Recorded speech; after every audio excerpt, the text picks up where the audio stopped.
some of the questions that I might pose to you may not be my opinion. I'm just playing devil's advocate for the sake of the discussion.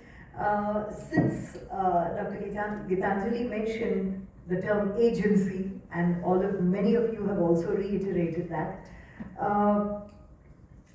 how soon, at what age, can we expect our children to be able to make informed decisions about their own gender? So I'm referring to the puberty blockers that are now available across the counter. There is no doubt that the future of gender lies with our present youth. And how young is mature enough to be able to take a decision that someone wants to be of a particular gender? So anybody can take that question. Yeah, I can see Dr. Ranvi. Can we pass the mic to her? Just turn it on. Yeah, because some of them as young as 13, even younger, are walking into dispensaries and taking over-the-counter puberty blockers. And earlier these puberty blockers were prescribed to criminals who were wanted, to suppress the sex urge in men mostly. But what happens when they go in and, as Dr. Hanifa had pointed out, that these are irreversible? So then what happens? So how young is young?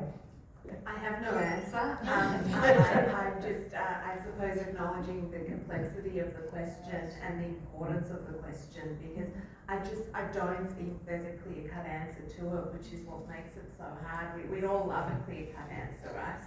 But it's just not, because the reality is that there clearly are young children who are experiencing gender dysphoria and who are suffering greatly from that. And at the same time, the science doesn't seem to be clear on, on the impact of puberty blockers. I think that there seems to be a lot of arguments amongst researchers. So, some say that puberty blockers can cause harm, others still say that they're harmless. There's no consensus on that is the problem.